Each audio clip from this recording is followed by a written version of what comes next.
ওকে, প্রিয় শিক্ষার্থীবৃন্দ, আশা করি সকলেই ভালো আছো। নাইম স্যার বাংলার অনলাইন ক্লাসে তোমাদের সবাইকে স্বাগত। গত সেশন একটা ক্লাস আমরা নিয়েছি, আজকে হচ্ছে আমাদের দ্বিতীয় ক্লাস। আজকে হচ্ছে অনুপমের বিয়ে হবে। এই বিয়েতে তোমাদের সবাইকে দাওয়াত দেওয়া হয়েছিল। আমরা জানি না তোমরা বিয়ের খাবার খেতে পারবে কিনা, তবে বিয়েতে যেতে পারবে এটা নিশ্চিত। দেখা যাক অনুপম কি বিয়ে করতে পারে কিনা, ঠিক আছে? কিন্তু তার আগে আমরা গত ক্লাসে যা পড়েছিলাম সেটার একটা রিভিশন আমরা দিয়ে দিব। ঠিক আছে, সবাইকে পরিচয় যথারীতি তোমরা জানো। আমি ইসলাম, সাবেক প্রভাষক, হাজার নজরুল ডিগ্রি কলেজ। এছাড়াও আমার আরো কিছু পরিচয় আছে, আমরা সেগুলো আস্তে ধীরে জানতে পারবো। ঠিক আছে, দীর্ঘ 11 বছরের প্রায় এক যুগের আমার অভিজ্ঞতা এই প্রফেশনে। সেই অভিজ্ঞতার আলোকে আমরা চেষ্টা করব তোমাদেরকে তোমাদের ইন্টারটাকে, তোমাদের প্রস্তুতিটাকে একটু জানিয়ে দিতে। ঠিক আছে, তারপরে আজ আমরা গত ক্লাসে বাংলা সিলেবাসের মোট নাম্বার নিয়ে আলোচনা দেখেছি। তারপর হচ্ছে বাংলা পত্রের যে টপিকগুলো ছিল সেগুলো সম্পর্কে আমরা দেখেছি, এবং হচ্ছে যে অপরিচিতা যে টপিকটা ছিল আমরা সেটা শুরু। এরপরে আমরা দেখেছি রবীন্দ্রনাথ ঠাকুরের জন্মমৃত্যু। আমাদের মনে আছে, মনে রাখতে বলেছিলাম যে 1861 দিয়ে মনে রাখতে, এবং 1800 মানে 18 19 6 4 12 13 6 4 এগুলো খুব কমন, শুধু 1 আর 8 এটা মনে রাখার জন্য বলেছি। তারপরে হচ্ছে আমরা দেখেছি ওনার গীতাঞ্জলি, এটা হচ্ছে স্ব-অনুদিত। এই গীতাঞ্জলি কাব্যের জন্য উনি নোবেল পেয়েছেন। ঠিক আছে, তারপরে তার প্রথম কাব্য হচ্ছে বনফুল, 15 বছর বয়সে। প্রথম গল্প হচ্ছে ভিখারিনী, 16 বছর বয়সে, এবং শেষ গল্প হচ্ছে মুসলমানের গল্প। প্রথম উপন্যাস হচ্ছে গৌরহাটের হাট, যেটা হচ্ছে প্রথম উপন্যাস। ঠিক আছে, এরপর হচ্ছে যে নোবেল পেয়েছেন 1913 সালে, হচ্ছে মূলত সং অফারিংস এর জন্য নোবেল পেয়েছেন। ঠিক আছে, তারপর হচ্ছে আমরা দেখতে পেয়েছি যে যৌতুক প্রথাকে ভাঙা নিয়ে আসলে এই অপরিচিতা গল্পটা রচিত হয়েছে। প্রতিবাদ নিয়ে তার বিভিন্ন গল্প এই যে শুনেছিলাম আমরা আজকে অনুপমের বিয়েতে, এইখান থেকে আমাদের গল্পটা আসলে শুরু হবে অনুপমের বিয়ে।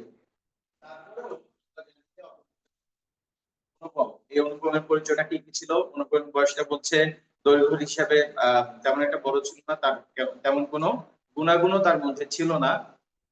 তাকে তার পণ্ডিত মশাইরা শিমুল ফুল ও মাকাল ফলের সঙ্গে তুলনা করতো। সে নিজেকে ছোট ভাই মনে করতো। সে হচ্ছে তার অভিভাবক হচ্ছে তার মামা, অভিভাবককে মামা। হ্যাঁ, এবং সে মায়ের হাতেই বড়, মায়ের কোলে কোলেই সে বড় হয়েছে, যার কারণে তার বয়সের পরিপক্কতা হয়নি। তার মামা তার থেকে বছর 6 বড়, তাকে ফল্গুন নদীর সঙ্গে তুলনা করা হয়েছে। এবং মামার হচ্ছে টাকার নেশা, অস্থির মজ্জায় টাকার নেশা জড়িত। তিনি এমন একটা বেহাই চান, মানে বিয়ের জন্য এমন একটা বেহাই চান যার হচ্ছে কোনো টাকা থাকবে না, কিন্তু টাকা দেওয়ার জন্য কসুর করবে না, যাকে গুড়গুড়ির পরিবর্তে বাঁধা ওটা দিলে কোনো আপত্তি থাকবে না, যাকে আমরা অতিরিক্ত আত্মীয়তা করতে পারবো না। এই সময়ে, এবং সে যখন পড়াশোনা শেষ করেছে, তার হচ্ছে যে সে যখন পড়াশোনা শেষ করেছে তার এখন শুধু একটা বিয়ে করা দরকার। এমন সময় রসিক কান্ত থেকে এসে তাকে রসিয়ে ইনিয়ে বিনিয়ে একটা বিয়ের কথা বললো। সেও কল্পনা জগতে চলে গেলে এবং বললো যে মামাকে বলার জন্য। তো মামার কাছে সে প্রস্তাব দিল। মামা জানতে পারলো মেয়ের বয়স 15। এটা শুনে মামা মন খারাপ হলো, কিন্তু মেয়ের বয়স 15 হলেও বেহাই সম্প্রদায়কে তিনি যেমনটা চান ঠিক তেমনটাই। তাদের হচ্ছে কি লক্ষ্মীর মঙ্গল করা ছিল এক সময়, এখন সেটা নাই, যতটুকু আছে ততটুকু শুধু তিনি মেয়েকে দিয়ে দিবেন। ঠিক আছে, এই হচ্ছে তার অবস্থা, এবং সে বুঝতে পারে যে তার ভাগ্যে প্রজাপতির সঙ্গে পঞ্চস্বরের কোনো বিরোধ নাই। এইটুকু পর্যন্ত আমরা আলোচনা করেছিলাম।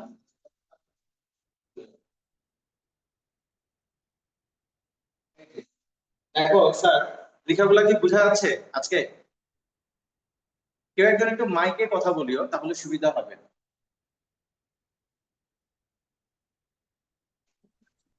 জি স্যার, দেখা যাচ্ছে। ওকে, ঠিক আছে, তারপরে আমরা দেখি আমাদের ক্লাসে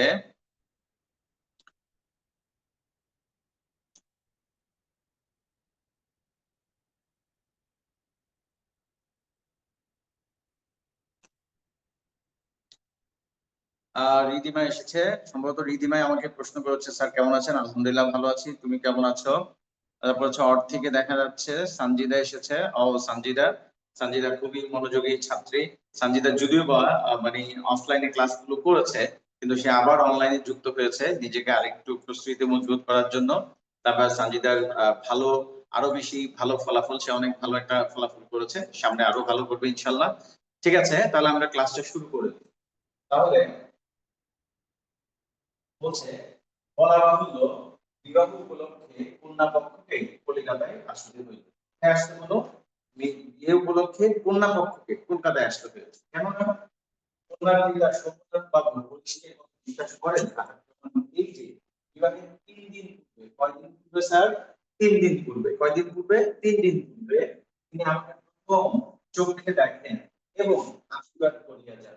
করে যান, আশীর্বাদ করে যান। এর কয়দিন আগে? 3 দিন আগে। পড়িস অনুপম সম্পর্কে বলেছে, আরে মানে এত ভালো ছেলে, এই বাজারে এত ভালো ছেলে পাওয়াই মুশকিল, এরকম ছেলে পাওয়াই যাবে না। বিশ্বাস করেন, তামাকটুকু পর্যন্ত খায় না, কোনো আড্ডা নাই, কোনো ঝামেলার মধ্যে নাই, কোনো ঝুটের কোনো মিথ্যা কথার মধ্যে নাই, সে কিচ্ছুর মধ্যে নাই, এত ভালো ছেলে। এই বর্ণনা শুনে সোমনাথ বাবু, মেয়ের বাবা, সে তার হৃদয় গলে গেলে এবং 3 দিন আগে ছেলেকে দেখেছে। 3 দিন আগেই ছেলেকে কি করে গেছে? আশীর্বাদ করে চলে গেছে। কার কথায়? হরিশের কথায়।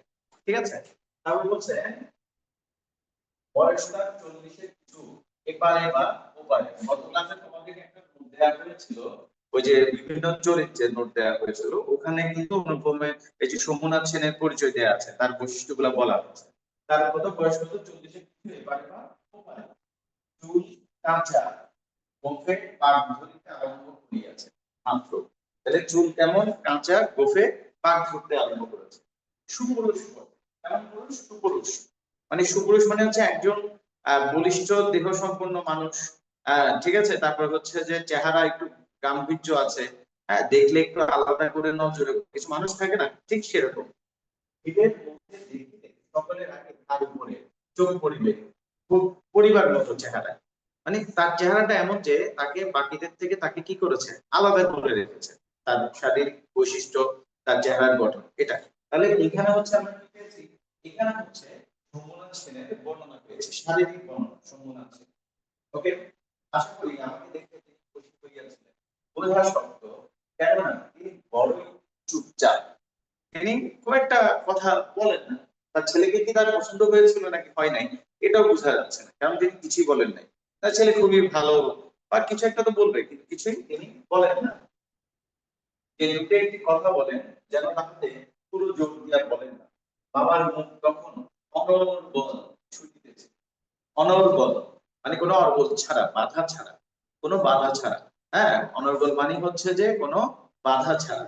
ঠিক আছে, কোনো বাধা ছাড়া ছুটছিল। মানে মানে আমাদের স্থান যে শহরের কারো যে কম নয়, সেদিকেই তিনি নানা প্রসঙ্গে প্রচার করিতেছিলেন। শম্ভুনাথ বাবু এই কথায় একেবারে জড়িয়ে দিলেন। কোনো ফাঁকে বা কিছুই শোনা গেল না। মানে মামা হচ্ছে যে প্রুফ করতে যাচ্ছে এই শহরের মধ্যে আমরা যে সবচেয়ে, মানে আমরা হচ্ছে যে একটা বিত্তশালী পরিবার, আমরা একটা সম্ভ্রান্ত পরিবার, সম্মানী পরিবার, এইটা মামা প্রুফ করতে চাচ্ছে। ঠিক আছে, মানে ধরো যে বলতেছে, ওই যে আপনি ঢোকার সময় যে একটা বড় একটা বিল্ডিং দেখলেন, ওটা আমার চাচার বিল্ডিং। এর পাশে যে আরেকটা বিল্ডিং দেখেছেন, এটা আমার মামার বিল্ডিং। এর পাশে যে এটা আমার চাচাতো ভাইয়ের বন্ধুর বাবার বন্ধুর বিল্ডিং। এইভাবে বলে মানে সবগুলা যে হচ্ছে যে মানে যা কিছু আছে সবাই তাদের আত্মীয় স্বজনের মধ্যে পড়ে, এরকম একটা প্রমাণ করতে যাচ্ছে যে এই সবগুলাই হচ্ছে যে আমাদের পরিচিত, বা আমাদের অনেক টাকা পয়সা আছে, আমাদের অনেক মান সম্মান আছে, সম্পত্তি আছে, এগুলো মামা বারবার প্রচার করতে চাচ্ছে। ঠিক আছে না, যারা অনেক পয়সা হয় তারা এটা একটু মানে একটু শো অফ করতে চায় আর কি, যে তাদের অনেক টাকা আছে, পয়সা আছে, তাদের অনেক ক্ষমতা আছে। ঠিক আছে, তো মামা সেটা করছিল। কিন্তু সোমনাথ বাবুর যে ক্যারেক্টার, এই ক্যারেক্টারে দেখা যায় কি শম্ভুনাথ বাবু খুব একটা কিছু বলে না। অন্তত একজন কথা বললে তার রেসপন্স করতে হয়, তাকে বলতে হয় ও আচ্ছা আচ্ছা, নিজে কিছু না বললে অন্তত সম্মতি জানাতে হয়, যে ও আচ্ছা আচ্ছা আচ্ছা আচ্ছা আচ্ছা, ও তাই, ওকে ওকে, আচ্ছা আচ্ছা, ঠিক আছে ঠিক আছে, মানে এরকম করতে হয়। কিন্তু সুমনত বাবু সেটাও করে না, হু বা হা কিছুই বলে না। ঠিক আছে, তো বলছে সোমনাথ বাবু এই কথা একেবারে জমি দিলেন না ওকে। আমি আমি হলে দমিয়া যাইতাম, কিন্তু মামাকে দমানো শক্ত। আমি হলে কি করতাম? আমি হলে মানে হচ্ছে যে চুপ হয়ে যেতাম। আরে যার সাথে কথা বলি তার তো রেসপন্স করতে হবে, সে তো রেসপন্সই করে না। যার সাথে কথা বলছি সে তো রেসপন্সই করছে না, সেজন্য বলছে যে আমি হলে দমে যেতাম, কিন্তু মামাকে দমানো শোক। মামার বরঞ্চ আরো পছন্দ হয়েছে এই প্যাটার্নটাকে। তিনি শম্ভুনাথ বাবু চুপচাপ ভাবলেন লোকটা নিতান্ত নির্জীব। এখানে একটা বৈশিষ্ট্য পাওয়া গেল শম্ভুনাথ বাবুর একটা ক্যারেক্টারিস্টিক আমরা এখানে বললাম যে এখানে তো শারীরিক বৈশিষ্ট্য পাওয়া গেছে, এখানে হচ্ছে চারিত্রিক বৈশিষ্ট্য। লোকটা নিতান্ত নির্জীব, একেবারে কোনো তেজ নাই। শম্ভুনাথ বাবুর মধ্যে মামার মতে সে হচ্ছে নির্জীব, তার মধ্যে কোনো তেজ নাই। ঠিক আছে, তারপর হচ্ছে কি বেহাই সম্প্রদায় আর যাই থাক তেজ থাকা মানুষের কি থাকা মানুষের বেহাই সম্প্রদায় আমার মধ্যে তেজ থাকা যাবে না বেহাই সম্প্রদায়ের। ঠিক আছে, অতএব মামা মনে মনে খুশি হইলেন। শম্ভুনাথ বাবু যখন উঠিলেন তখন মামা সংক্ষেপে উপর হইতে তাকে বিদায় করিলেন, গাড়িতে তুলিয়া দিতে গেলেন। মামা কিন্তু আগেই বলেছে মামার ক্যারেক্টারিস্টিকের মধ্যে পড়ে কি আমরা অতিরিক্ত আতিথেয়তা দেখাতে পারবো না, কিন্তু আমাদের কাছে যখন যা প্রয়োজন আমরা তা আদায় করে নিব, আমরা অতিরিক্ত আতিথেয়তা দেখাতে পারবো না। সেই জন্য সোমনাথ বাবুকে নতুন একটা আত্মীয় করলো, তাকে একটু এগিয়ে দিতে হবে, রাস্তা পর্যন্ত এগিয়ে দিতে হয়, গাড়ি পর্যন্ত এগিয়ে দিতে হয়, এটা হচ্ছে একটা কমন সেন্স। কিন্তু মামা সেটা করতে পারবে না। ঠিক আছে, কেননা মামারা অনেক বড় লোকসরা এত কিছু করে না। ঠিক আছে, সেই জন্য সে সোমনাথ বাবুকে উপর হতেই বিদায় দিল, গাড়ি পর্যন্ত তুলে দিল না। ওকে, আচ্ছা, কম সম্বন্ধে দুই পক্ষে পাকাপাকি হইয়া গিয়াছে। মামা নিজেকে অসম্মান বলে অভিমান করেছেন। এখানে অভিমান করিয়া থাকেন মানে হচ্ছে মামা নিজেকে দাবি করেন। এখানে অভিমান করা মানে হচ্ছে দাবি করা। মামা নিজেকে কি মনে করেন? প্রচুর চালাক্স মনে করেন, প্রচুর চালাক্স মনে করেন। অসম্মান চতুর, চতুর মানে চালাক। ঠিক আছে, কথাবার্তায় কোথাও তিনি তার কারণ স্থির ছিল, তার মানে কখনো সেও একেবারে বাধাবাদী হইয়া গিয়াছে। আমি নিজে সমস্ত কথার মধ্যে ছিলাম না, জানিতাম না এরা মনে কি স্থূল। মনে জানিতাম এই স্থূল অংশটা সে অংশে আর যার উপরে তিনি এক করাও উঠলেন না। মানে আমি এত সব ঝামেলার মধ্যে আমি নেই ভাই। ভাই আমি আসছি বিয়ে করতে, আমি বিয়েটা করবো, বউটা নিয়ে চলে যাব, এরপরে টাকা পয়সা গয়না গাটি এগুলো আমার ফ্যামিলি দেখবে, আমি এত ঝামেলার মধ্যে নেই। ঠিক আছে, আমি শুধু আসছি বিয়েটা করতে, বিয়েটা করে মেয়েটাকে নিয়ে চলে যাব। আমি এতদিকে আমি নাক গলাই। কে? অনুপম, আমাদের সাধু বাবা, একেবারে সাধু বাবা, সে কিছু ঝামেলার মধ্যে সে জড়াতে চায় না। ওকে, তারপর হচ্ছে এরপরে বলছে যে বস্তুত আশ্চর্য পাগল বলে মামা আমাদের সংসারের তাহলে কি সংসারের প্রধান গর্বের সামগ্রী? মামা হচ্ছে প্রধান গর্বের, মামা কি সংসারের প্রধান গর্বের সামগ্রী। কেন? পাকা লোক বলে, অত্যন্ত চালাক লোক বলে তিনি সংসারের জন্য ওই অনুপমদের সংসারের সবচেয়ে প্রধান গর্বের সামগ্রী। ঠিক আছে, আচ্ছা, যেখানে আমাদের কোনো সম্বন্ধ আছে সেখানে সম্পর্কে তিনি বুদ্ধি লড়াই সে লড়াই জিতবেন, বুদ্ধি লড়াই জিতবেন, এই একেবারে এই জন্য আমাদের অভাব ছিল এবং অন্য পক্ষের অভাব কঠিন হইল আমাদের সংসারে এই যে এখানে যে বাচক আর যে মূল, এটা শুধুমাত্র যে দেখো এখানে যে শুধুমাত্র যে অনুপমদের ফ্যামিলিকে বুঝিয়েছে তা না, এটা হচ্ছে ওকে। আরফিন বলছে যে সাউন্ড লো, বাকিদের কি সাউন্ড ক্লিয়ার আছে? স্যার আপনি ক্যামেরার ক্লোজে থাকলে সাউন্ড ঠিক থাকতেছে, কিন্তু দূরে চলে গেলে প্রবলেম হচ্ছে।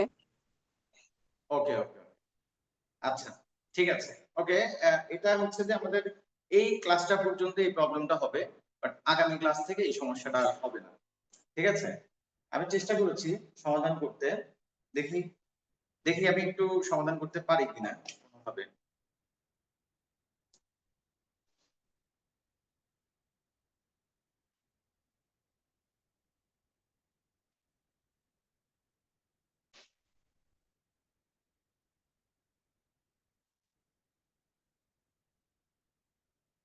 আচ্ছা, দেখো, তাহলে হচ্ছে কি এখানে তো এখন এটা হচ্ছে আমাদের বাঙালি সমাজ। দেখো মানে যৌতুক নিয়ে আমাদের এখানে যে কি একটা অবস্থা হয়, যৌতুক নিয়ে, খাবার নিয়ে, কালাভুনা, মানে কালাভুনা না দিলে চট্টগ্রামের মধ্যে বিশেষ করে কালাভুনা না দিলে বিয়ে ভেঙে যায়, চিংড়ি মাছ কম দিলে বিয়ে ভেঙে যায়, তাই না?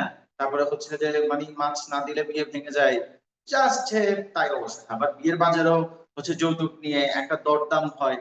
ঠিক আছে না, মানে হচ্ছে একটা বাজারের মতো অবস্থা। বিয়ের বিয়ের বিষয়টা একটা বাজারের মতো অবস্থায় চলে গেছে।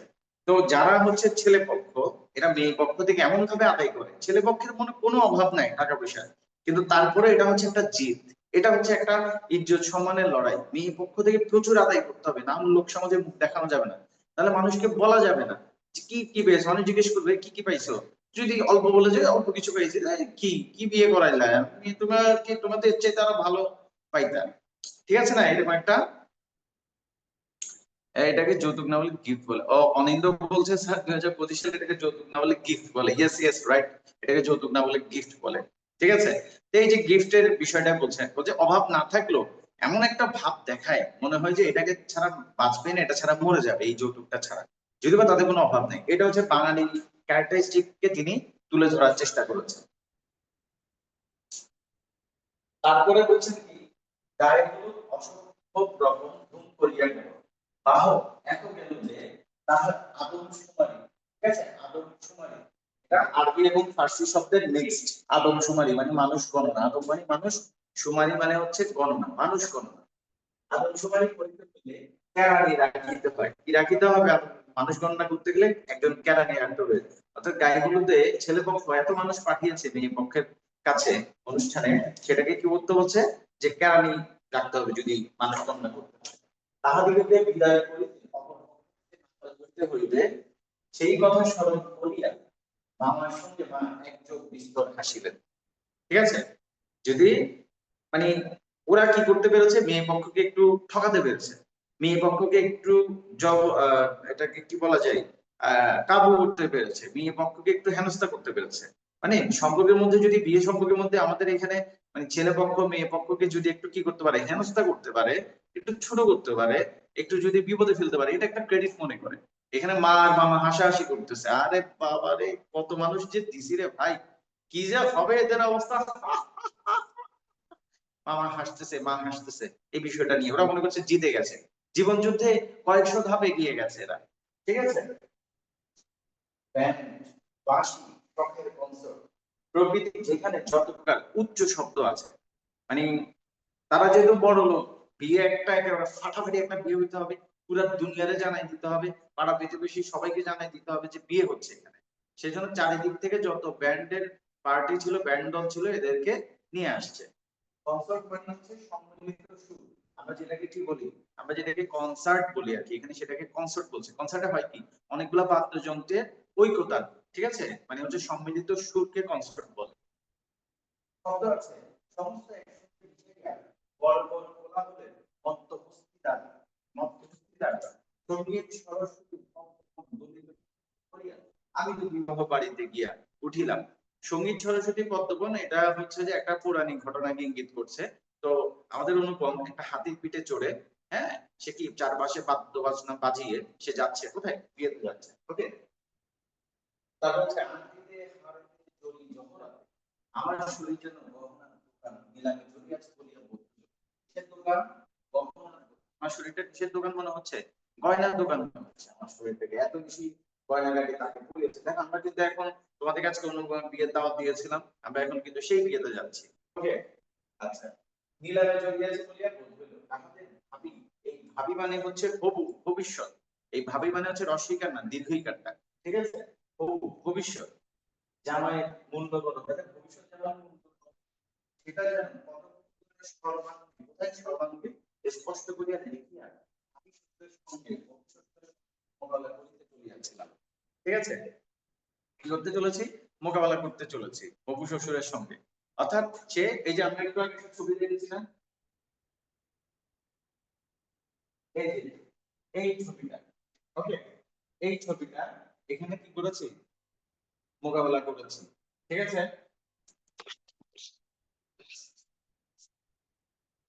একটু দাঁড়াও, আমরা একটা সাউন্ড কানেক্ট করার চেষ্টা করি।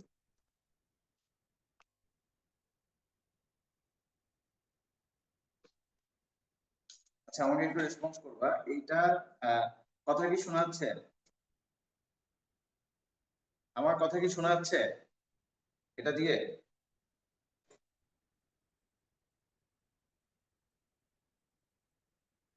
হ্যাঁ, তোমরা একটু মাইকে কথা বলো দেখি, কথা কি স্পষ্ট কিনা, তোমরা একটু মাইকে কথা বলো, আমি শুনতে পাই কিনা দেখি। জি স্যার, এখন Yes, ক্লিয়ার sir. শোনা যাচ্ছে। ওকে, ঠিক আছে, আমরা সাউন্ডটা ঠিক করে ফেললাম ইনশাল্লাহ।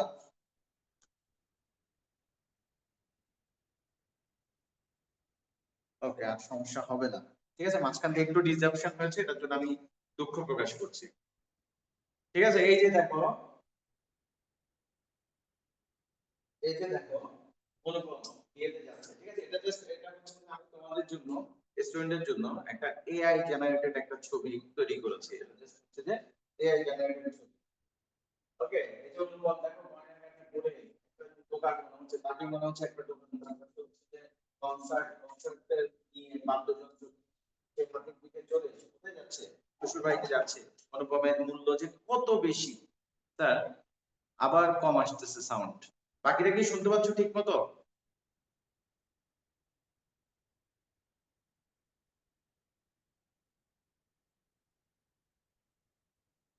বাকিটা কি ঠিক মতো শুনতে পাচ্ছ? জি স্যার, ক্লিয়ার আছে তো। ক্লিয়ার আছে। দূরে গেলে সাউন্ড কমে যাচ্ছে, এটা দিয়ে তাহলে কি শোনা যাচ্ছে না? দূরে গেলে কম, এখন কি কম হচ্ছে? একটু দেখো, এখন সাউন্ডটা ঠিক আছে? না না স্যার, এখান এখন ঠিক থেকে কি হয়ে কম? গেছে। অথই বলো, অথই হিসেবে তোমরা বলো তো, তোমরা বলছো যে সাউন্ডটা কম শোনা যাচ্ছে, এখান থেকে কি কম শোনা যাচ্ছে?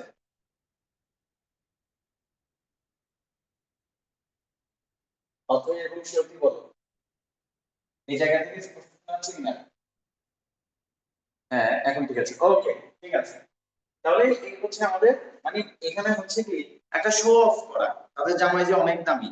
মানুষ দামি হয় তার কর্মের মাধ্যমে, স্বর্ণ গয়নাগাটি পরে মানুষ দামি হয় না, এটা হচ্ছে শো অফ হয় মানুষের। ঠিক আছে, মানে আমার অনেক সম্পত্তি আছে এটা দেখানো হয়, এটা দ্বারা মানুষ দামি হয় না, মানুষ দামি হয় তার কর্মের মাধ্যমে। স্যার স্ক্রিন একটু বাঁকা, স্ক্রিন একটু বাঁকা, আমরা একটু সোজা করে ফেলতে পারবো। এখন ঠিক আছে হোপফুলি?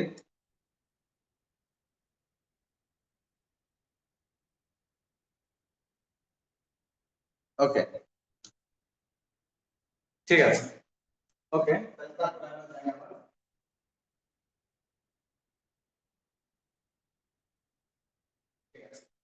মামা বিবাহ বাড়িতে ঢুকিয়া খুশি হলেন। কেন হলেন না? একে তো উভয় বেলায় বরযাত্রীদের জায়গা সংকুলন হওয়াই সত্য, তাহার পরে সমস্ত আয়োজন নিতান্ত নতুন রকম। আয়োজন কেমন? নতুন রকমের। আর ওখানে বরযাত্রী হওয়ার সংকুলন হওয়াই হচ্ছে সত্য। অর্থাৎ ওরা তো প্রচুর মানুষ নিয়ে আসছে। ঠিক আছে না, ছেলে পক্ষ হচ্ছে প্রচুর মানুষ নিয়ে আসছে, ওদের অনেক মানুষ। এক সাইডে লেখা বোঝা যাচ্ছে না স্যার, আমার কথাটা শুনুন, আমার কথাটা শুনো, ঠিক হয়ে যাবে ইনশাল্লাহ। হচ্ছে যে, মানে বলছে যে সংকুল হওয়া সত্ত্বেও যে জায়গাতে বিয়েটা হচ্ছে, ওখানে হচ্ছে যে জায়গাতে তারা মানে বাসাটা ভাড়া করেছে, ওরা মূলত কিন্তু অনুপম আহ শম্ভুনাথ সেন মূলত কলকাতায় এসে একটা বাসা ভাড়া করে তারপরে বিয়ের আয়োজন করছে। শম্ভুনাথ সেন, কেননা মামা কিন্তু কলকাতার বাইরে যাবেন না, কারণ মামা ওই পুরো দুনিয়াটাকে মনে করেন, কলকাতার বাইরে পুরো দুনিয়াটাকে মনে করেন যে আন্দামান দ্বীপের মতো। ঠিক আছে, এবং গত ক্লাসে বলা হয়েছিল তিনি যদি মনও হতেন তাহলে সংহিতায় হাবড়ার পোল পার হওয়াটাকে তিনি নিষিদ্ধ করে দিতেন। এই জন্য মেয়ে পক্ষকে কলকাতায় এসে বাসা ভাড়া নিয়ে সেখানে বিয়ের আয়োজন করতে হচ্ছে। যেখানে বাসাটা ভাড়া নিয়েছে, যেখানে আয়োজনটা করা হয়েছে, আমার সেই জায়গাটা পছন্দ হয়নি, কারণ বরযাত্রীদের এত বরযাত্রী তারা এসেছে, এগুলাকে জায়গা দেওয়ার মতো পরিস্থিতি সেখানে নাই আর কি, আমার মতে। এবং তিনি দেখছেন যে আয়োজন, যে ওরা যেরকম বিশাল আয়োজন করেছে, এটা সেরকম আয়োজন করে, এটা সিম্পল মধ্যম রকমের একটা আয়োজন করেছে। তারপর হচ্ছে ইহার পরে সোমনাথ বাবুর না, ব্যবহারটা নেহাত ঠান্ডা, মানে কিরকম দেখো, হচ্ছে তার বিনয়টা অথচ মুখে তো কথা নাই, কোমরে চাদর, গলা টান করা, এই জিনিসটা কিন্তু কোমরে চাদর বাঁধা, কোমরে চাদর বাঁধা, গলা টান করা, মিশ কালো, মানে নিমিষ কালো, মিশ কালো মানে হচ্ছে একেবারেই কালো, ধরো যে এই এটার মতো কালো। ঠিক আছে, এটার মতো কালো, নিমিষ কালো। ওকে, মিশ কালো এবং বিপুল শরীর, বিপুল শরীর তার একটি কুটির বন্ধু, বন্ধু শম্ভুনাথ সেন। সে হচ্ছে পেশায় হচ্ছে ডাক্তার শম্ভুনাথ সেন, আর তার বন্ধু হচ্ছে উকিল।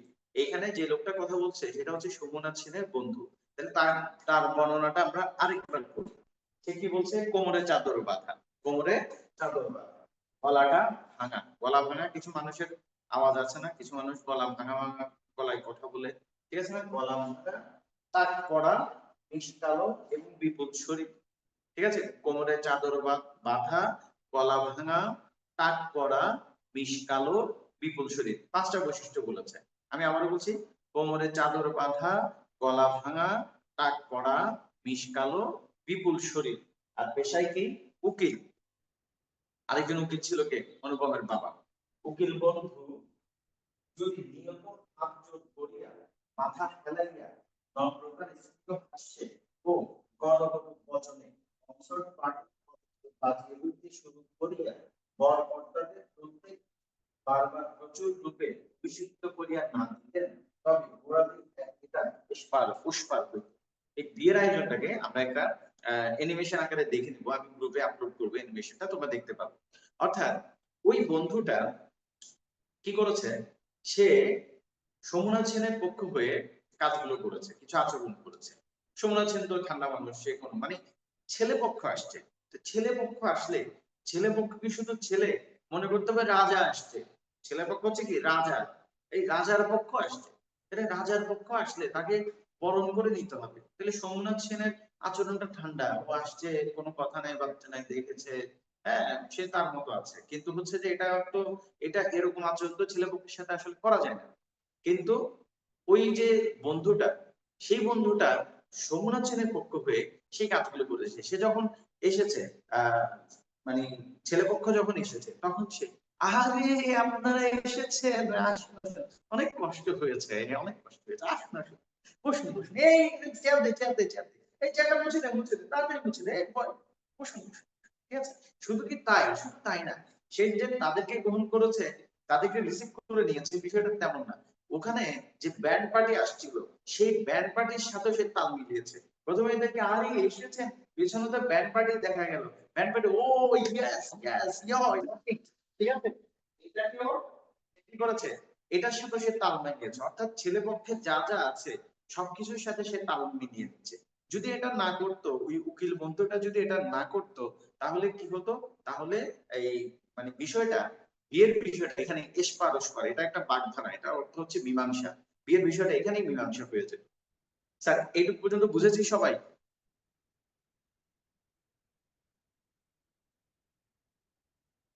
এইটুকু পর্যন্ত সবাই বুঝেছি? সেহেতু বলছে ইয়েস স্যার। বাকিরা একটু বলো। আরফিন বলছে ইয়েস স্যার। আচ্ছা আরফিন, তুমি কোথায় থেকে ক্লাস করছো একটু আমাকে বলবে, তোমার জায়গাটা কোন জায়গা থেকে ক্লাস করছো? কারণ আমি তো এখানে সবাই কোথায় থাকে সেটা জানি না, সেজন্য। বাকিরা যারা আছো, আর সেটিরটা আমি জানি, অথরিটটা জানি। আচ্ছা আচ্ছা ঠিক আছে, ওকে। তারপরে আসো, এরপরে আমরা যাই কেমন। আমি সবাই বসে কিছুক্ষণ পরে মামা সোমনাথ বাবুকে পাশে ধরে ডাক্তার লইয়া কথা হইলো জানি না। পরে সোমনাথ বাবু আমাকে আসিয়া বলিলেন, বাবুজি একবার সকলের না হোক, কিন্তু কোনো কোনো মানুষের জীবনে লক্ষ্য থাকে। মানে সবার জীবনে লক্ষ্য থাকে না, কিন্তু আমাদের জীবনে কোনো লক্ষ্য নাই, ঠিক আছে? কিন্তু মামার জীবনের লক্ষ্য আছে। মামার জীবনের লক্ষ্য হচ্ছে সে কখনো ঠকবে না, এটা হচ্ছে মামার জীবনের লক্ষ্য। বুঝছে? মামার একমাত্র লক্ষ্য ছিল কোনো মতে কারোর কাছে ঠকবেন না। তার ভয়, তার বিধায় তাকে কখনো দিতে পারে তাকে দিতে পারে। বিবাহ বাড়ি শেষ হয়ে গেলে সে প্রতিকার চলিবে না। বাড়ি ভাড়া, সংবাদ, লোক বিদায় প্রকৃতি সম্বন্ধে যেরকম টানাটানি পরিচয় পাওয়া গেছে, তাহাদের মামা ঠিক করিয়াছিলেন দেওয়া খাওয়ার সম্বন্ধে এ লোকটি শুধু মুখের কথার উপর মন করা চলিবে না। সেই জন্য বাড়ির শেখটাকে শুদ্ধ সঙ্গে আনিয়েছে। এই যে দেখো, বাড়ি ভাড়া মানে হচ্ছে যে কলকাতায় এসে যে বিয়ে করাচ্ছে, কলকাতায় এসে সেইখানে যে বাড়ি ভাড়া করেছে, এই জায়গাটা তার পছন্দ হয়নি। সওগাত মানে হচ্ছে উপহার সামগ্রী, তারপর হচ্ছে লোক বিদায়, ওই যে মানুষদেরকে খাওয়া দাওয়া করিয়ে বিদায় দেওয়ার বিষয়, এগুলো সম্বন্ধে মানে মামা সন্তুষ্টিজনক আচরণ পান নাই।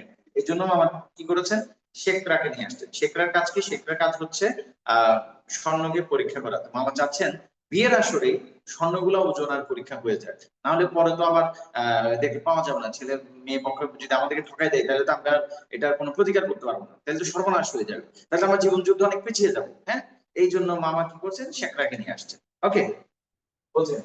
পাশের ঘরে গিয়া দেখিলাম মামা এক তক্তপোষ, তক্তপোষ মানে হচ্ছে চৌকি, বড় চৌকি, ঠিক আছে? তক্তপোষ মানে বড় চৌকি, তক্তপোষে এবং স্যাকরার কাঁথার দাঁড়িপাল্লা, কুশি পাথর, কুশি পাথর হচ্ছে একটা কালো পাথর, যেখানে কি করা হয়, স্বর্ণকে ঘষে ঘষে মানে পরীক্ষা করা হয়। গোষ্ঠী পাথর প্রকৃতি লইয়া মেঝে বসে আছে, মামা বসে আছে ওই খাটের উপরে, আর শেখরা বসে আছে মেঝেতে, মাটিতে বা পাকাতে, ফ্লোরে বসে আছে। সে কি কষ্টি পাথর নিয়ে, দাড়িপাল্লা নিয়ে বসে আছে। ওকে, তোমার মামা বলিতেছেন কিভাবে কাজ শুরু করিবার কি কনের সমস্ত গহনা যাচাই করিয়া দেখিবেন, তুমি কি বলো?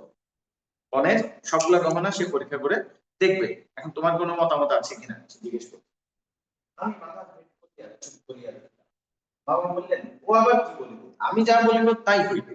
ঠিক আছে, এটাকে ব্রেকেটে রাখতে হবে। ও আবার কি বলিবে? আমি যা বলিব তাই হইবে। ঠিক আছে? আচ্ছা, সোমনাথ বাবু আমার চাকরি করতেন, সেই কথা তবে ঠিক। সোমনাথ বাবু চাচ্ছে, ছেলে বিয়ে করছে, মামা এরকম একটা অপমান করছে ছেলের মেয়ে পক্ষকে, ছেলে এটার প্রতিবাদ করবে, এটা সোমনাথ বাবু চাচ্ছে। মানে ছেলে সোমনাথ বাবু চাচ্ছে তার জামাইয়ের একটা পার্সোনালিটি জেগে উঠুক, তার মধ্যে একটা ব্যক্তিত্ব জেগে উঠুক। কিন্তু দেখা গেল যে তার জামাইয়ের তো মাশাআল্লাহ 0% ব্যক্তিত্ব, 0% পার্সোনালিটি তার মধ্যে আছে। ওকে, সে শিক্ষিত তবে ব্যক্তিত্বহীন, শিক্ষিত ব্যক্তিত্বহীন। আমরা এই কথাগুলো যখন সৃজনশীলে অ্যান্সার করবো তখন আমরা এই কথাগুলো লিখবো, শিক্ষিত তবে ব্যক্তিত্বহীন।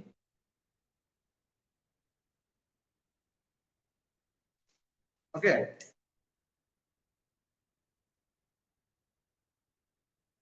তারপর দেখো যে সে কথা তবে ঠিক, তুমি যা বলবে তাই হবে, তোমার কিছুই বলিবার নাই, তুমি কি কিছুই বলবা না এই ব্যাপারে? তোমার কোনো মানে অভিযোগ নাই এই ব্যাপারে? তোমার কোনো প্রতিবাদ নাই? সোমনাথ বাবু বলছে, আমি একটু ভান্ডারানিতে জানাইলাম এসব কথায় আমার সম্পূর্ণ অনধিকার। আমি এসব কথায়, এখানে তো আমার অধিকার না, আমি তো আসছি মেয়েটাকে নিয়ে যাইতে। বাবা রে বাবা, বুঝেন না কেন? আমি আসছি বিয়ে করতে। আমি কি এই টাকা পয়সা গুলো লেনদেন নিয়ে আমি বুঝি কিছু? আমি ছোট শিশু না? আমি অবুঝ না? অবুঝ মানুষ কি এত কিছু বুঝে? হ্যাঁ, আমি আসছি শুধু মেয়েটাকে নিয়ে যাওয়ার জন্য। আমি বুঝি আমার একটা মেয়ে লাগবে বিয়ে করার জন্য, আমি এটাই বুঝছি, আর কিছু তো আমি বুঝি না। ওকে সোমনাথ, তবে বসো, এর নাম হইতে সমস্ত গহনা খুলিয়া আনিয়াছি, এই বলিয়া তিনি বসিলেন।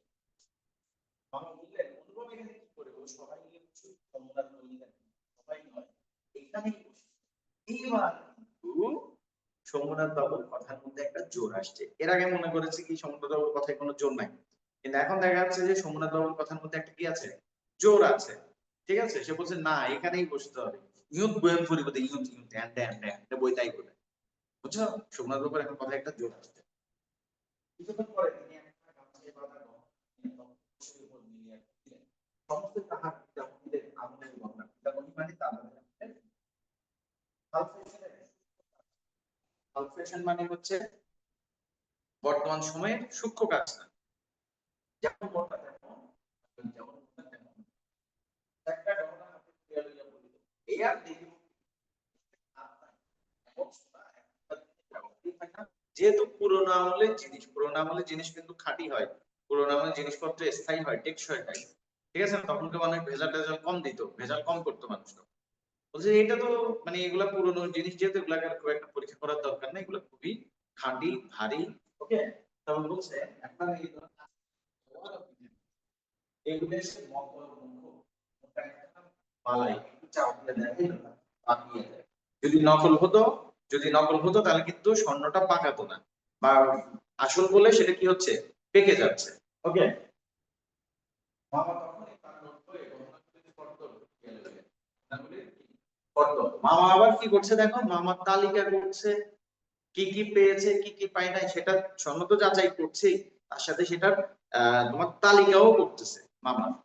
ওকে, আছে যাহা দেখানো হলো তাহা বলে হিসাব করিয়া দেখিলেন গহনা যে পরিমাণ দিবার কথা, এগুলি সংখ্যায়, দরে, আরে তার চেয়ে অনেক বেশি। মেয়ে পক্ষ যতটুকু গয়না দেওয়ার কথা ছিল তার চাইতে অনেক বেশি, দরে ভারে সংখ্যায়, সব দিক থেকে বেশি। গহনাগুলির মধ্যে এক জোড়া ইয়ারিং ছিল। সোমনাথ সেটা একটা হাত দিয়া বলিলেন, এইটা একবার পরীক্ষা দেখো, ইয়ারিংটা একটু পরীক্ষা করে দেখো। টাকা করে দিন, যাতে সোনার ভাগ সামান্যই আছে। বিদেশি জিনিস, বিদেশি জিনিসটা একটু খাঁটি কম হয়, ঠিক আছে, শেখরা বলছে।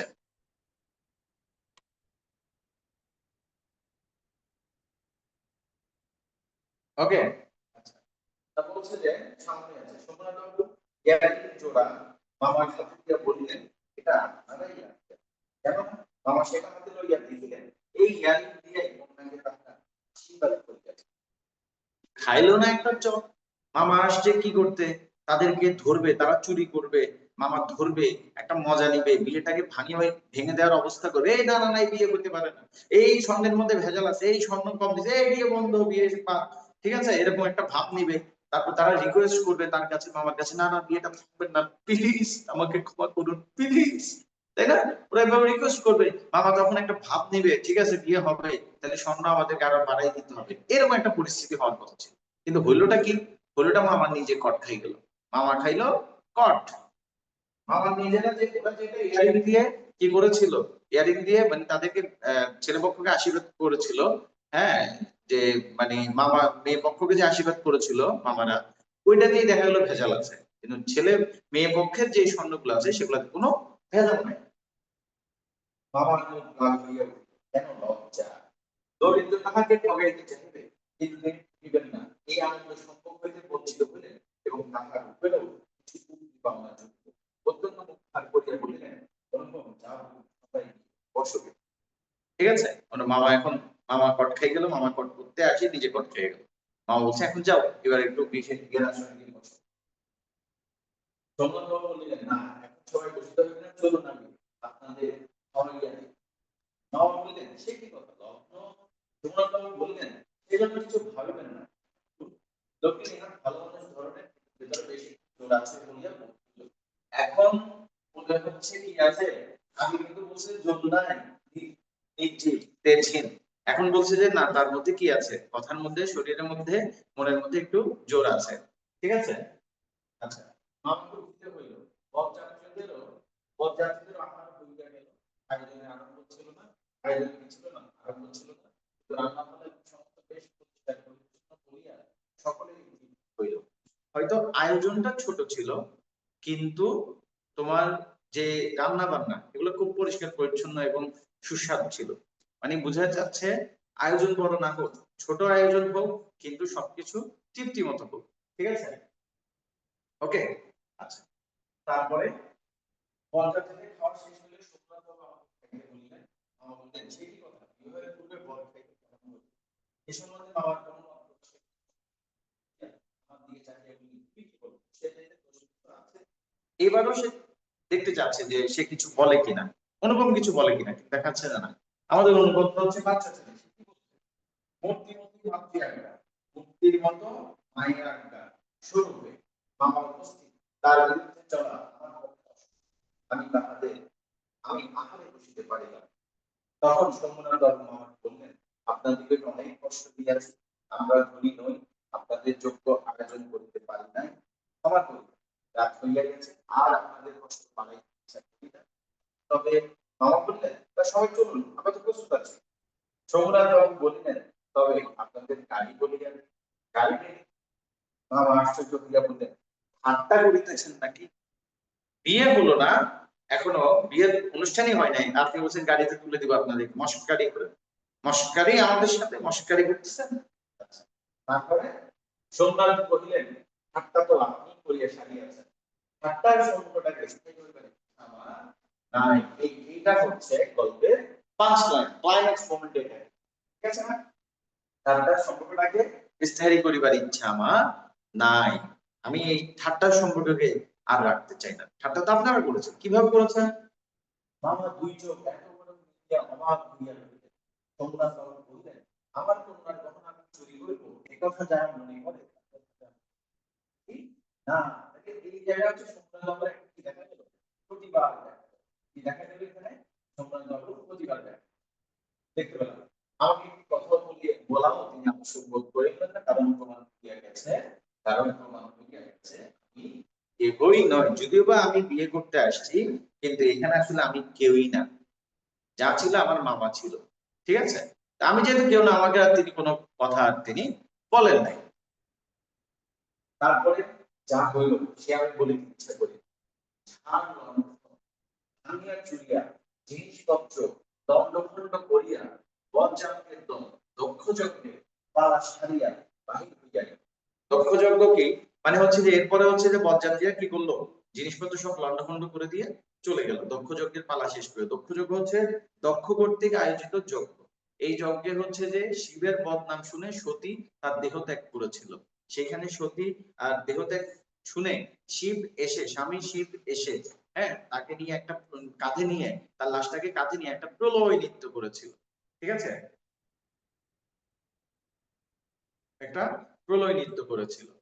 ওকে, তো সেজন্য বলছে যে এটাকে বলছে দক্ষ যজ্ঞ। এই অনুষ্ঠানগুলাকে দক্ষ যজ্ঞের সেই পালার মতো লন্ডভন্ড করে দিয়ে বরযাত্রীরা চলে গেল। ওকে, বাড়ি ফিরবার সময় ব্যান্ড রসন চৌকি ও কনসার্ট একসঙ্গে বাজে। বুঝলো না? ব্যান্ড রসন চৌকি কনসার্ট, রসন চৌকি মানে হচ্ছে বিভিন্ন বাদ্যযন্ত্র গুলাকে রসন চৌকি বলছে। কনসার্ট একসঙ্গে বাজিল না, এবং অভ্রের ঝাড়গুলো, অভ্র মানে হচ্ছে তোমার অভ্রের ঝাড়গুলো, অভ্র মানে হচ্ছে দুইটা জিনিস, একটা তোমার আকাশকেও বোঝায়, অভ্র মানে আবার এক ধরনের খনিজ পদার্থ বোঝায়। তো ওই অভ্র দিয়ে খনিজ পদার্থগুলো চকচক করে ওইটা দিয়ে বাতি, যে বাতি বানানো হয়, তাই না, এই যে ঝাড়বাতি গুলো বানায় না, এই ঝাড়বাতি গুলোর কথা বলছে। সেই অভ্রের বাতিগুলো, ঝাড়গুলো আকাশের তারার উপর আকাশের পর্বতের বরাত দিয়ে, বরাত মানে হচ্ছে যে তোমার মানে লাইট অর্পণ করে দিয়ে কোথায় যে মহান মানে হচ্ছে মহামুক্তি, নির্বাণ মানে হচ্ছে মুক্তি, মহামুক্তি লাভ করিল সন্ধান পাওয়া গেল। ঠিক আছে, বলছে যে মানে আসার সময়, যাওয়ার সময় তো খুব আনন্দ ফুর্তি করে গেছে, একেবারে মানে কনসার্ট করতে করতে গেছে, ব্যান্ড পার্টি করতে করতে গেছে। যে সিমলি যাইতো মানুষ কয়জনই বা জানতো, কিন্তু এখন তো পুরো এলাকা জেনে গেছে, পুরা মানে ওই আশেপাশে প্রতিবেশী যা আছে সবাই জানে যে এখানে একটা বিয়ে হচ্ছে। তো সবাই যেহেতু জানে যে বিয়ে হচ্ছে, বিয়ে যে ভেঙে যাচ্ছে, ছেলে পক্ষকে যে মেয়ে পক্ষরা তাড়িয়ে দিচ্ছে, এটাও তো তারা জানে। এই জন্য বলতে যাওয়ার সময় যে এরকম আলো ঝলকানি ছিল, আসার সময় সেই আলো ঝলকানিটা আর ছিল না, শুধু আকাশের তারাগুলো জ্বলছিল।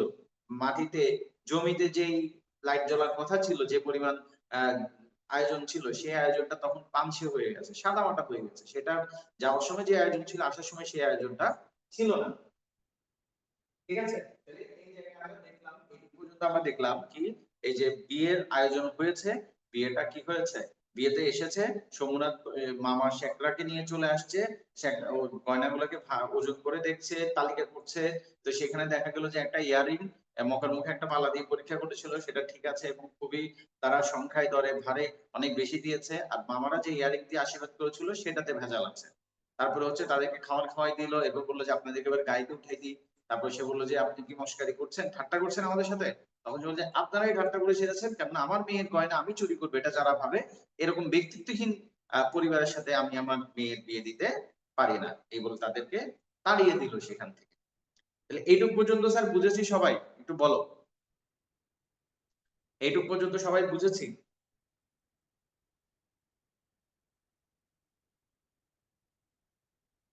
অথই বলছে জি। বাকিরা বলো, বাকিরা একটু রেসপন্স করো। বুঝতে পেরেছি স্যার, সেউতি বলছে বুঝতে পেরেছি। ঠিক আছে, তাহলে হচ্ছে যে এইটুকু পর্যন্ত আমরা দেখলাম যে বিয়ের আয়োজন হয়েছে, আমরা বিয়ে খেয়েছি, বিয়ের খাবার খেয়েছে, তো বিয়ের খাবারটা কেমন হয়েছে, তাই না? কিন্তু আমাদেরকে বিয়ের খাবারটা খাওয়াই দিয়ে এবার কি করছে, খেদাই দিছে, তারাই দিছে আমাদেরকে বিয়ে বাড়ি থেকে। এটা কিছু হইলো? তারপরে বাড়ির সকলে তো রাখিয়া কন্যার পিতা কুমোর, কুমোর মানে হচ্ছে পুরুষ, কলিতে চার দেওয়া হইয়া আসে। কলি, কলি মানে হচ্ছে তোমার সনাতন ধর্মের বর্ণিত শেষ কাল, শেষ সময়, পৃথিবীর শেষ সময়ে। ঠিক আছে, কলিজে চার পোয়া, চার পোয়া মানে হচ্ছে যে এক পোয়া, দুই পোয়া, তিন পোয়া, চার পোয়া। তো চার পোয়া মানে হচ্ছে সম্পূর্ণ, সম্পূর্ণ হয়ে আসলো, অর্থাৎ সেই যুগ একেবারে কাছে চলে এসেছে, কলিজে চার পোয়া হয়ে আসলো, এটা বলছে। কিভাবে সকলে বলল, এটা কেন বলেছে কলিজে চার পোয়া হয়েছিল, হইয়াছিল মানে কি, মানে শেষ যুগেতে এরকম সব মানে কি অঘটন ঘটবে শেষ যুগে এসে। আমাদের ইসলাম ধর্মে আছে, হিন্দু ধর্মে হয়তো বা সেটা আছে, যে শেষ যুগে মেয়ে পক্ষ ছেলে পক্ষকে তাড়িয়ে দিচ্ছে। এটা হয়, এটা মানা যায়, ভাবা যায় এগুলা? মেয়ে পক্ষ ছেলে পক্ষকে তাড়িয়ে দিচ্ছে বিয়ের আসর থেকে। ঠিক আছে, তা বলছে সকলে বলছে দেখি মেয়ের বিয়েতে কেমন করিয়া, কিন্তু মেয়ের বিয়ে হইবে না, এই ভয় যার মনে নেই তার শাস্তির উপায়। সবাই বলছে সাইলেন্ট, মাইয়ার বিয়ে কেন দেয় আমার সাইলেন্ট করে না, হ্যাঁ? কিন্তু পরেক্ষণে ভাবছে আইরে এই বেটার তো মেয়ের বিয়ে নিয়ে কোনো টেনশনই নাই, এরা শাস্তি দিব কিভাবে, মেয়ের বিয়ে হতে দিব না আমরা, কিন্তু ও তো টেনশনই করতেছে না মেয়ের বিয়ে নিয়ে কোনো। ওকে, বোঝা গেল? সমস্ত বাংলাদেশের মধ্যে আমি একমাত্র পুরুষ তাকে কন্যার বাপ বিবাহের বছর হইতে নিজে ফিরাইয়া দিয়েছে। এই বিশাল বাংলাদেশের মধ্যে আমি একমাত্র, আমি তো সুপুরুষ, নির্ঝঞ্ঝাট, কোনো ঝামেলার মধ্যে নাই, তামাকটুকু পর্যন্ত খাই না, তাই না? কন্যার পিতা মাত্রই স্বীকার করিবেন আমি সৎপাত্র। মেয়েরা চাইলে আমাকে স্বয়ংবরা হিসেবে রাখতে পারে। আমি অন্তপুরের শাসনে বড় হয়েছি, অনুপমের এত গুণ, এত গুণ, সেই ছেলেটাকে কিনা এইভাবে বিয়ের আসর থেকে তাড়িয়ে দিল। এই বিশাল ভারতবর্ষের মধ্যে আমার সাথে এটা হঠাৎ ছিল, আমি এত ভালো ছেলে, আমার সাথে এটা মানা যায়? ভাবা যায় না। তারপরে এত বড় সৎপাত্রের কপালে এত বড় কলঙ্কের দাগ, কোন নষ্ট গ্রহ এত আলো জ্বালা দিয়ে রাস্তা বাতাইয়ে সমতল করিয়া আনিয়া দিল? অপমান তো হলাম হলাম, তাও এমন ভাবে, কি সুন্দর আয়োজন, কত লাইটিং করে, ব্যান্ড পার্টি বাজাতে বাজাতে কোথায় গিয়েছি? বিয়েতে গিয়েছি, হ্যাঁ, পুরা দুনিয়ার খবর করে দিয়ে গেছি।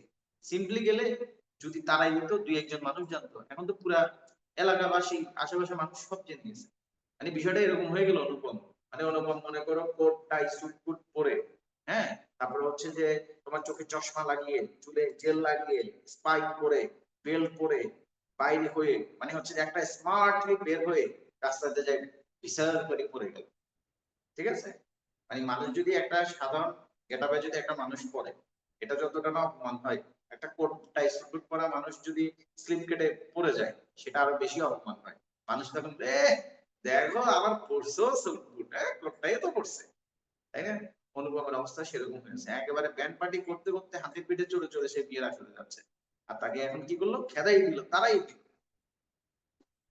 তারপরে হচ্ছে কি, ওকে, তারপরে হচ্ছে এত ভালো একটা ছেলে, তার কপালে এরকম স্ক্যান্ডাল, তার নামে এরকম লিঙ্ক ভাইরাল হয়ে গেল, হ্যাঁ, এত আলোচনা বাসনা বাজাই এই স্ক্যান্ডালটা আটকে দিল।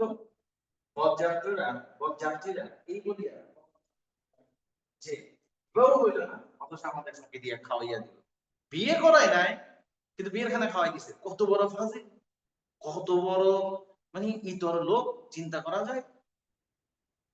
খাওয়াইয়া দিল বাকযন্ত্রটাকে, সমস্ত অন্ন শুদ্ধ, সেখানে টান মারিয়া ফিরিয়া দিয়া আসতে পারিলে তবে আশ্বস্ত রাগ লাগতেছে, গোসা লাগতেছে যে আমাদেরকে বিয়ে করা, বিয়ের হয় নাই কিন্তু আমাদের বিয়ের খাবার খাওয়াইছে। পাকযন্ত্র বলতে দুইটা জিনিস বোঝায়, একটা হচ্ছে পাকস্থলী, পাকযন্ত্র বলতে পাকস্থলী, বলে পাকস্থলীটাকে যদি অন্ন শুদ্ধ, ওই যে খাবারগুলো খাইছি ওই খাবারগুলো সরকারে যদি টান মেরে ওইখানে ফেলে দিয়ে আসতে পারতাম, তাইলে কি মনের আফসোসটা, ঝোলটা মিটতো। আমাদেরকে খাবার খাওয়াই দিছে। তারপরে তারপরে হচ্ছে ওকে, আচ্ছা এখানে একটা মিসিং আছে, আমি তোমাদেরকে বলছি। তো হচ্ছে যে আফসোস মিলিত, তো এরপরে হয় কি, এখানে এরপরে হচ্ছে যে অনুপম, অনুপম হচ্ছে যে মানে তারও হচ্ছে যে অনুপমের খুব রাগ হয়, প্রচন্ড রাগ হয়। এই জায়গাটা আমি দিব তোমাদেরকে আলাদা করে। তো অনুপমের হচ্ছে প্রচন্ড রাগ হয়। তো সে চিন্তা করে যে মানে এখন তার মনে একটা আক্ষেপ থাকে, যদি কোনোভাবে কোনোভাবে একবার যদি শম্ভুনাথ সেনকে তাদের পায়ের কাছে আনা যায়, কোনো একভাবে যদি শম্ভুনাথ সেন তার পায়ের কাছে চলে আসে, তাহলে করবে কি সে? তাহলে হচ্ছে সে আবার বলবে যে ঠিক আছে, আবার তুমি আয়োজন করো, আবার তুমি সবকিছু এই কি করো, আবার সব লন্ডভন্ড করে দিয়ে আমরা চলে আসবো, তাই না? সে যদি কোনোভাবে যদি অনুপম চিন্তা করে যে গোফের রেখায় তাঁতি দিতে, সে চিন্তা করে যদি কোনো একভাবে শম্ভুনাথ সেনকে তার পায়ের কাছে আনা যায়। কিন্তু এইটার পাশাপাশি অনুপমের মনে আরেকটা ভাবনা আছে, অনুপমের মনে আরেকটা ভাবনা আছে। সেই ভাবনাটা বলছে যে কি, এটা হচ্ছে মানে সুন্দর শুভ্র, ঠিক আছে? এটাকে আমি,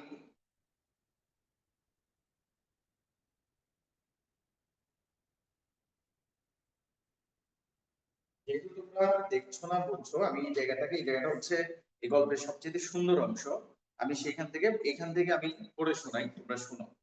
বলছে কোন এক ভাবে যদি সে কি করা যায়, তাকে যদি বশ করা যায়, কাকে? সোমনাথ সেনকে। যদি সে তার পায়ের কাছে এসে পড়ে, এটা চিন্তা করতে করতে কোথায় তা দিচ্ছে? গোফে তা দিচ্ছে। বলছে কিন্তু এই আক্রোশের কালো রঙের স্রোতের পাশাপাশি আরেকটা স্রোত বহিত ছিল, যেটা রং একেবারেই কালো না। ঠিক আছে? এই জায়গাটার একটা অ্যানিমেশন আছে, আমি গ্রুপে অ্যানিমেশনটা দিব, সেটা দেখে নিলে একদম স্পষ্ট হয়ে যাবে। বলছে যে যেটা রং কিনা কালো না, কারণ তার দুইটা রং তার মনের ভেতরে, দুইটা রং বয়ে যাচ্ছে তার মনের ভেতরে। একটা হচ্ছে যে হচ্ছে কালো, আর একটা হলো রঙিন। দুইটা রেখা তার মনের ভিতরে বয়ে যাচ্ছে। একটা হচ্ছে কালো আর একটা হচ্ছে রঙিন। বলছে কালো আরেকটা স্রোত বহিতে ছিল, যেটা রং একেবারেই কালো না। সমস্ত মন যে সেই অপরিচিতার পানে ছুটিয়া গিয়াছিল, এখনো যে তাহাকে কিছুতেই টানিয়া ফিরাইতে পারি না। দেয়ালটুকুর আড়ালে রহিয়া গেল গো। কপালে তার চন্দন আঁকা, গায়ে তার লাল শাড়ি, মুখে তার লজ্জার রক্তিমা, হৃদয়ের ভেতরে কি যে তা কেমন করিয়া বলি। আমার কল্পলোকের কল্পলতাটি বসন্তের সমস্ত ফুলের ভার আমাকে নিবেদন করিয়া দেবার জন্য নত হইয়া পড়িয়াছে। হাওয়া আসে, গন্ধ পায়, পাতার শব্দ শুনি, কেবল আরেকটি মাত্র পা ফেলার অপেক্ষা। এমন সময় সেই এক পদক্ষেপের দূরত্বটুকু এক মুহূর্তে অসীম হইয়া ওঠে। অর্থাৎ সে চিন্তা করে যে ওই মেয়েটার বাড়িতে, মানে ওই মেয়েটা তো ওই বিয়ে বাড়িতে ছিল, তাকে দেখে নাই আর কি। তার মনটা কিন্তু ওই বিয়ে বাড়িতেই পড়ে আছে। তার শরীর চলে আসছে, কিন্তু মন পড়ে আছে এখানে। সে চিন্তা করছে যে কিভাবে সে সাজ নিয়েছিল, কিভাবে তার কপালে চন্দন আঁকা ছিল, হ্যাঁ, তারপরে হচ্ছে যে মুখে একটা লজ্জার ভাব ছিল, তার মানে কি সুন্দর একটা পরিস্থিতি ছিল সেটা কল্পনা করে। ঠিক আছে? এবং সে বলছে যে তার কল্পনার জগতে যে একটা কল্পনা লতা আছে, একটা কল্পলতা আছে, কল্পনার জগতে একটা কি আছে? সে কল্পলতা আছে। এই কল্পলতাটা হচ্ছে যে এই কল্পলতা হচ্ছে ফুল। ঠিক আছে? কল্পলতাটা এই কল্পনাটা নুইয়ে দিয়ে, এই কল্পনাটা কি করে নুইয়ে দিয়ে তাকে কি দিচ্ছে? বলছে যে যাও এই ফুলগুলো নিয়ে তোমার সেই প্রেয়সীর কাছে দিয়ে আসো। কল্পলোকের কল্পলতাটি তার বসন্তের কালে যে ফুলগুলো ফুটে, সেই সমস্ত ফুলগুলোকে নুইয়ে গিয়ে, সমস্ত ফুলগুলোকে দিয়ে বলছে তাকে, কল্পলতাটি, যে তুমি এই ফুলগুলো দিয়ে নিয়ে তাকে দিয়ে আসো, তোমার মনের কথাটা বলে আসো। কে বলছে? এটা অনুপমের কল্পনার জগৎ অনুপম দেখতে পাচ্ছে। এতদিন যে সন্ধ্যায় আমি বিনু দাদার বাড়িতে গিয়া তাহাকে অস্থির করিয়া তুলিয়াছিলাম। যেহেতু অস্থির করে তুলেছে কেন? কারণ বিনু দাদাই কিন্তু তাকে দেখেছে। বিনোদার বর্ণনার ভাষা অত্যন্ত সংকীর্ণ বলে তার প্রত্যেক কথাটি স্ফুলিঙ্গের মতো আমার মনের মাঝখানে আগুন জ্বালিয়ে দিয়েছে। কারণ বিনোদার ভাষা হচ্ছে অত্যন্ত আর্ট। আমরা বলেছি বিনোদা যেখানে সবাই চমৎকার বলে, বিনোদা সেটাকে বলে চলনসই। তো বিনোদা যখন বলে আই এই মেয়েটা যে কি সুন্দর জানিস, এটা যখন বিনোদা বলে তার মনের ভিতরে আঘাত বলছে, বিনোদা বলছে সুন্দর, তার মানে না জানে এই মেয়ে কত সুন্দর। ঠিক আছে না? মানুষের, পুরুষ মানুষের জীবনে আর চাই কি? এইটুকু শুনলেই তো পুরুষ মানুষ খুশি। ঠিক আছে না? মানে মনে করো যে কেউ কেউ বলে যে একটা ছেলেকে বলছে এই তোর অ্যাকাউন্টে টাকা আসছে, সে চোখ বন্ধ থাকবে, চোখ খুলবে না। বলছে এই তুই পরীক্ষায় পাশ করেছিস, তাও চোখ খুলবে না। বলছে যে এই তুই হচ্ছে যে এই যে ছাদ থেকে পড়ে তোর মনে কর যে তোর পোষা বিড়ালটা মারা গেছে, সেও তারপরে চোখ খুলবে না। কিন্তু যখন বলবে যে এই তোকে একটা মেয়ে ফেসবুকে ফ্রেন্ড রিকোয়েস্ট পাঠাইছে, চোখ খুলে ফেলবে সাথে সাথে। এটাই পুরুষ মানুষের জীবনের সুখ। এইটুকুই সুখ, এটাকে তারা সুখ মনে করে। বুঝা গেল? তো বলছে যে এর চেয়ে মানে যখন সে বর্ণনা শুনে, অনুপম অনুপম যখন তার বর্ণনা গুলো শুনে তার মনের ভিতরে আগুন ধরে যায়। মামা মানে বিনোদতা যেহেতু বলছে এই মেয়ে সুন্দর, তার না জানি এই মেয়ে কত সুন্দর।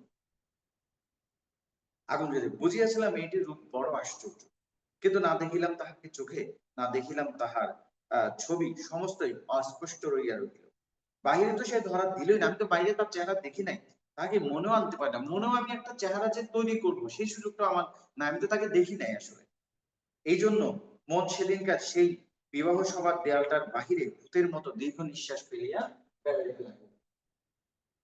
বলছে কি, মনটা ভূতের মতো। ভূতের মতো কেন? বিয়ে মানে এটা তো অনেকদিন পার হয়ে গেছে, বিয়ে ভেঙে গেছে, কিন্তু তার মনটা তারপরে এখনো ওই কোথায় মানে মনটা এখনো সেই অপরিচিতার বাড়ির কাছে গিয়ে দাঁড়িয়ে আছে। তোমাদেরকে একটা ভিডিও ক্লিপ দিয়েছিলাম আমি, তাই না? তোমরা দেখেছো কিনা যে অনুপমের মন আর অনুপম, মনটা হচ্ছে এমন, প্রেম তুমি এমন, মানে মনটা করে কেমন কেমন। প্রেমে বললে মানুষের মনটা যেন কেমন কেমন করে। ঠিক আছে? তো হচ্ছে সে মনকে বুঝায়, ভাই লাভ নাই রে ভাই, আয় ভাই, চলে আয়, লাভ নাই ভাই, তাই না? এইসব একপক্ষীয় ভালোবাসার দাম নাই রে ভাই, চলে আয়। মনকে বুঝাচ্ছে, কিন্তু মন তো আসে না। হ্যাঁ, এই মন দাঁড়াই থাকে, অনুপমের মন অপরিচিতার বাড়ির পাশে দাঁড়াই থাকে। শরীর এখানে কিন্তু মন তো এখানে, তো হচ্ছে ধরে আনতে পারেন। এই জন্য মন সেদিন কাছে এই বিবাহ সভার দেয়ালটার বাহিরে ভূতের মতো দীর্ঘ নিঃশ্বাস ফেলিয়া বেড়াইতে লাগে। হরিশের কাছে শুনিয়াছি মেয়েটিকে আমার ফটোগ্রাফ দেখানো হইয়াছিল, পছন্দ করিয়াছে বই কি, না করিবার তো কোনো কারণ নাই। আমার মন বলে সে ছবি তার কোন একটি বাক্সের মধ্যে লুকানো আছে। একলা ঘরে দরজা বন্ধ করিয়া এক একদিন নিরালা দুপুর বেলায় সে কি সেটি খুলিয়া দেখে না। বলছে যে হরিশের কাছে সে শুনেছে ওই মেয়ের জন্য পাত্র দেখা হয়েছে, কিন্তু মেয়ে বলেছে যে কি সে বিয়ে করবে না। তখন সে মনে মনে খুশি হয়, অনুপম মনে মনে খুশি হয়, তাইলে আমার জন্য বিয়ে করছে না, আমার জন্য সে অপেক্ষা করছে এখনো। এটা অনুপম ভাবে ঘোড়ার আন্ডা। ওই মেয়ে বছরে একবারও তো তোর কথা ভাবে নাই। হয়তো অনুপম সারাদিন শুধু ভেবেই যাচ্ছে ভেবেই যাচ্ছে, কিন্তু ওই মেয়ে তো বছরে একবারও ভাবছে না তার কথা। অনুপম ভাবছে যে কি তার কথা হয়তো সেও চিন্তা করছে, এবং আরো কি কি ভাবছে দেখো। ভাবছে যে তার কাছে কি নিশ্চয়ই আমার ছবি আছে, এখনকার দিনে হলে তার ফোনের গ্যালারিতে নিশ্চয়ই আমার ছবিগুলো আছে, সে গ্যালারিটা ঘেটে ঘেটে আমার ছবিগুলো নিশ্চয়ই দেখে, তাই না? বলছে এগুলা দেখে না। যখন চোখে পড়ে, চোখে পড়িয়া দেখে, ছবিটি তার মুখের উপর এলো চুল আসলে পড়ে। হঠাৎ বাহিরে কারো পায়ে সে কি তাড়াতাড়ি তার সুগন্ধ চুলের মুখ ছবিটি বলছে কি, মানে মানে সে চিন্তা করছে, কল্পনা করছে, নারী সৌন্দর্যের কথা চিন্তা করছে। সে সে যখন যে ছবিটা দেখে, তার মানে এই মুখের উপর দিয়ে চুলগুলো পড়ে, সে একটু চুলগুলোকে সরায়, ছবিটা দেখে, আবার তাই না, যত্ন করে দেখে। আবার যখন কেউ আসে সাথে সাথে সেটাকে সে লুকাই ফেলে আঁচলের মধ্যে। এগুলো কে চিন্তা করছে? অনুভবের কল্পনা, বাস্তবে কিন্তু তার ছিটে ফোটাও নাই। ঠিক আছে, দিন যায়, বছর গেল, আমার তো লজ্জায় বিবাহ সম্বন্ধে দিতেই পারে না, বুঝতে পারে না।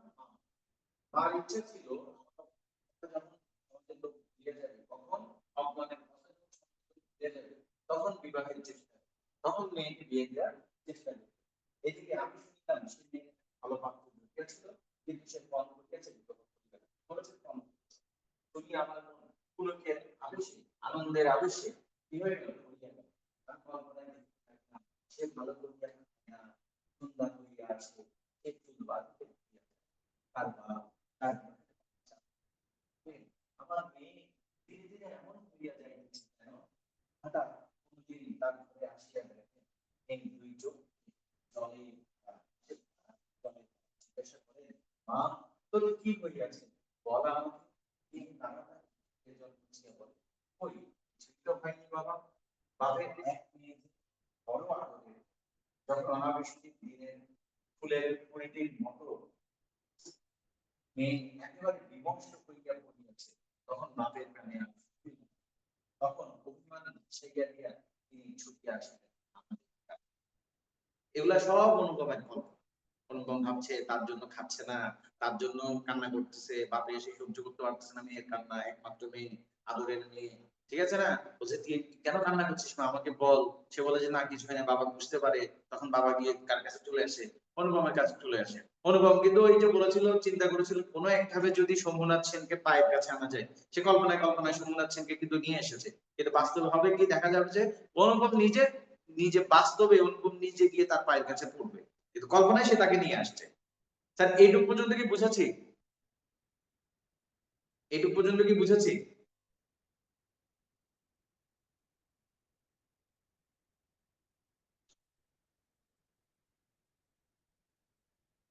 বুঝছি, সেহেতু বলছে অথবা বলছে ওকে, ঠিক আছে। তারপরে কি হচ্ছে দেখো, তিনি ফিরে আসলেন, আর সহিল না। পরে তারপরে মনের মধ্যে সেই যে কালো রঙের দাগ, এরপরে হচ্ছে সহিলতার পর হচ্ছে তখন নামের ছুটি আসলেন আমাদের দ্বারা। তারপরে তারপরে মনের মধ্যে সেই যে কালো রঙের দাগ, তার মধ্যে যে একটা ছিল অনুভবের মনে, সেটা বুঝেছে।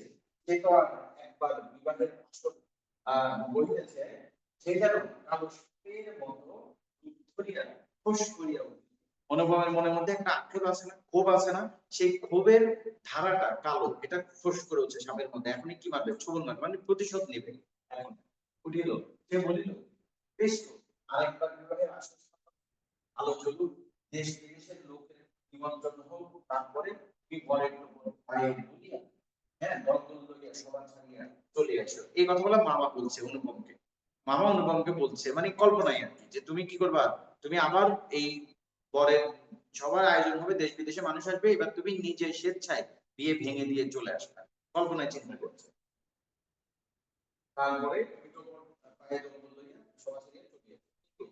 যে ধারাটি চোখের জলে মনুষ্য সে রাজবংশের রূপ ধরিয়া বলিল, যেমন করিয়া আমি একদিন দময়ন্তী পুষ্পবনে গিয়াছিলাম, তেমনি করিয়া আমাকে দিয়া যাইতে। অর্থাৎ দময়ন্তী হচ্ছে মানে দময়ন্তীর পুষ্পবন, দম এবং নল। দম হচ্ছে দময়ন্তী, দমের আশীর্বাদে জন্ম হয়েছিল দময়ন্তী। দময়ন্তী খুবই সুন্দর, এত সুন্দর যে দেবতারা পর্যন্ত তাকে পেতে যাচ্ছে। দময়ন্তীর এই রূপের বর্ণনা চারিদিকে ছড়িয়ে পড়েছে, সবাই দময়ন্তীর উপরে কাশ খেয়ে বসে আছে, অনেকেই দময়ন্তীকে বিয়ে করতে চায়, কাছে পেতে চায়, যে দেবতারা পর্যন্ত তাকে মানে পাওয়ার জন্য আরাধনা করছে।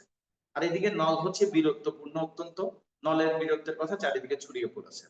এখন এই নলের বীরত্বের কথা শুনে দময়ন্তী কাশ খেয়েছে, দময়ন্তী রূপের বর্ণনা শুনে নল কাশ খেয়েছে, কিন্তু কেউ কাউকে দেখতে পায় না, যেহেতু কারো কাছে ফোন নাম্বার নাই, ফেসবুক আইডি নাই, কিছু নাই। এটা একটা পৌরাণিক ঘটনা আর কি। তো হচ্ছে যে এখন ওই নলের বাগানে পুষ্পবনে একদিন কি হয়েছিল, একদিন একটা রাজহাঁস ঢুকেছে। এখন সেই রাজহাঁসটাকে বন্দি করেছে নল, কিন্তু রাজহাঁসটা আবার জানে নলের মনের অবস্থা জানে। তখন সে বলছে, তুমি যদি আমাকে ছেড়ে দাও, তাহলে তোমার তোমার যে মেসেজ গুলা, তোমার যে কল গুলা, মিস কল, ডাইরেক্ট কল যেগুলো আছে আর কি, ডিরেক্ট কল যেগুলো দিবা, ওগুলো সবগুলো আমি নিয়ে দময়ন্তীকে দিয়ে আসবো, এবং তোমার কল রেকর্ড গুলো আমি তাকে শোনাবো, তুমি কি বলতে চাও। তখন তাকে ছেড়ে দেওয়া হয় এবং তাকে দূত হিসেবে, তাকে দূত হিসেবে, প্রেমের দূত হিসেবে তাকে ব্যবহার করা হয়।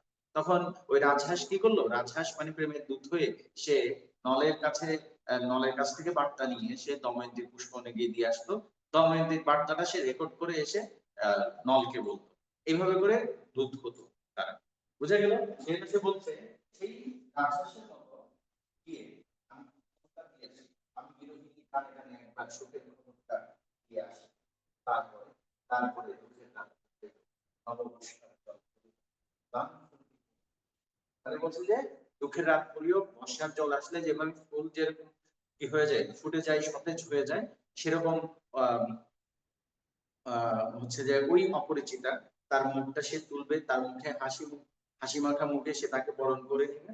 তারপরে এবারে সেই দেয়ালটি বাহিরে কহিল, সমস্ত পৃথিবী আর সবাই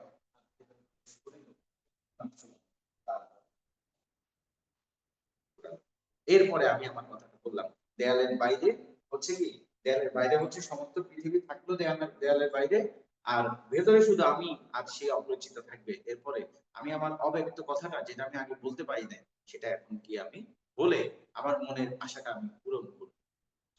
স্যার এইটুকু পর্যন্ত ক্লিয়ার সবাই? এইটুকু পর্যন্ত ক্লিয়ার?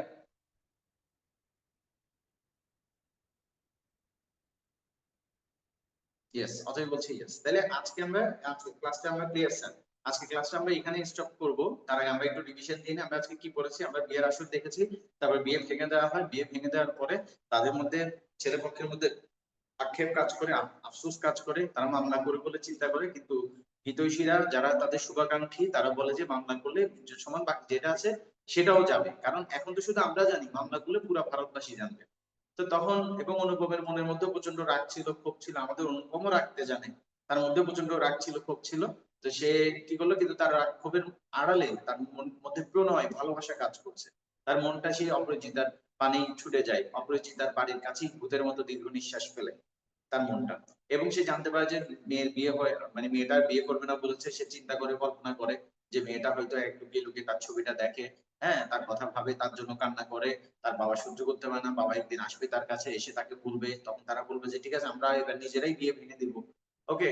তারপরে হচ্ছে যে, কিন্তু এটা ছাড়াও তার মনের মধ্যে একটা প্রণয় আছে, ভালোবাসার স্রোত আছে, সেটা তাকে অনুপ্রেরণা দেয় তার কাছে যাওয়ার জন্য।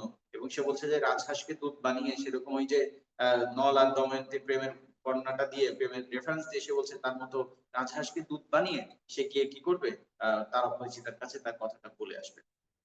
ওকে। তাহলে আজকে আমরা এইটুকু পর্যন্ত রাখলাম। হ্যাঁ। আহ, আহ, আমরা পরবর্তী ক্লাসে বাকি অংশটা শেষ করব, অপরিচিতার যে আসলে সে কি করেছে, অনুপম কি করেছে, সেটা আমরা পরবর্তী ক্লাসে দেখবো। তোমরা তোমাদের বন্ধুদেরকে এই ক্লাসটাকে শেয়ার করে দিবে। ঠিক আছে, আমি ক্লাসটা স্টপ করছি, বাট তোমাদের সাথে একটু কথা আছে।